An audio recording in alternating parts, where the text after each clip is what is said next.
वाह, क्या आईपीओ है। जैन साहब, आईपीओ थोड़े ज्यादा लंबी सूची बनते हुए दिखाई पड़ रही है। आज से 3 आईपीओ खुले हैं। पहले बात कर लेते हैं मीशो के आईपीओ की। ये आईपीओ आज से खुला है, 5 तारीख तक खुला रहेगा। 105 से लेके 111 रुपए पर शेयर इसका प्राइस बैंड है। करीब करीब 5,421 करोड़ रुपए जुटाने की योजना है कंपनी की, जिसमें से 4,250 करोड़ रुपए का फ्रेश इशू है और 1171 करोड़ रुपए के आसपास का ओएफएस है। और सब्सक्रिप्शन के लिहाज से देखा जाए तो अब तक ये आईपीओ ऑलमोस्ट पूरा सब्सक्राइब हो चुका है। 0.85%, 85 टाइम्स हुआ है। रिटेल का हिस्सा 3 गुना है और 1 गुना नॉन इंस्टीट्यूशनल इन्वेस्टर है। क्यूआईबी लास्ट में आएंगे, लेकिन ठीक ठाक नंबर देखने को मिल रहा है। एंकर बुक भी अच्छी है। क्या करना चाहिए इसमें? तो इसको लिस्टिंग इन के लिए एटलीस्ट सब्सक्राइब करना चाहिए।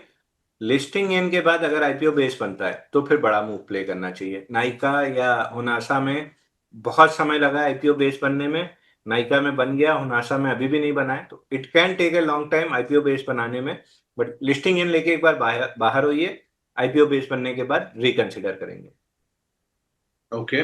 इसके अलावा दूसरा जो आईपीओ वो है एगस का। ये आईपीओ भी आज से खुलेगा और आज से लेके 5 तक खुला रहेगा। 118 से लेके 124 रुपए इसका प्राइस बैंड है। कंपनी की फ्रेश इशू प्लस ओएफएस दोनों है।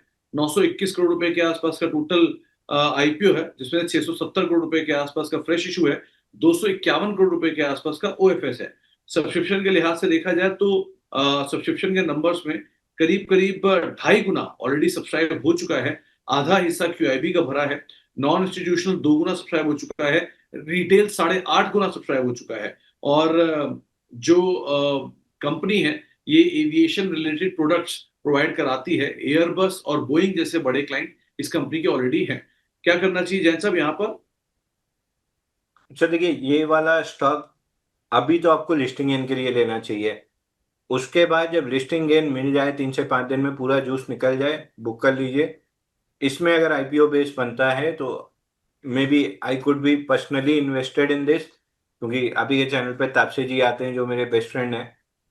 उनकी लॉन्ग टर्म वॉच लिस्ट में ये स्टॉक बिल्कुल टॉप पे है, लेकिन आईपीओ बेस बनने के बाद हम बाई करेंगे। तो ये हमारी वॉच लिस्ट में टॉप पे है। जब भी आईपीओ बेस बनेगा हम इसमें इन्वेस्ट करेंगे। तो अभी लिस्टिंग के लिए लीजिए, फिर जब आईपीओ बेस बनेगा, ब्रेकआउट आएगा, तो लॉन्ग टर्म वॉच लिस्ट में इसको लेके जाएंगे। चलिए, तीसरा नाम है विद्या वायर का। यह आईपीओ भी आज ही खुला है। 3 दिसंबर से लेके 5 तक ये आईपीओ खुला रहेगा। 48 से लेके 52 रुपए इसका प्राइस बैंड है। फ्रेश इशू भी है, ओएफएस भी है। करीब करीब 300 करोड़ रुपए के आसपास का टोटल आईपीओ साइज है। 274 करोड़ रुपए का इसमें फ्रेश इशू है और 26 करोड़ रुपए के आसपास का इसमें ओएफएस है। और सब्सक्रिप्शन के नंबर्स की बात की जाए तो ये सब्सक्रिप्शन भी इस कंपनी का करीब करीब 2 सवा 2 गुना ऑलरेडी सब्सक्राइब हो चुका है। इसमें रिटेल का हिस्सा 3 गुना, करीब आधा हिस्सा क्यूआईबी का और नॉन इंस्टीट्यूशनल बायर्स का करीब करीब 2.5 गुना के आसपास का हिस्सा सब्सक्राइब होता हुआ दिखाई पड़ा है। और एंकर बुक भी कल कंपनी की आई थी और ठीक ठाक एंकर बुक भी आते हुए दिखाई पड़ी है। वायरिंग के बिजनेस के अंदर ही कंपनी कामकाज करती है। 90 करोड़ रुपए इन्होंने एंकर बुक से रेज किया है। और कंपनी में जो है ये कॉपर एल्यूमिनियम की वायरिंग के अंदर कामकाज करती है। इसमें semiconductors, bus bars, special winding, aluminium paper, इन सब के लिए ये कंपनी कामकाज करती है। कैसे देख रहे हो आप विद्या वायर को? जब मैं लिस्टिंग इन लेके निकल जाऊंगा, अगर मेरे को मिलता है, I would any day book on listing inns. तो जैन साहब, क्योंकि 3 आईपीओ खुले हुए हैं, तीनों में से अगर किसी एक में लगाना हो तो कौन से में लगाओगे आप? सर मैं फिर इसमें एक्विस, AEQUS, एक्विस।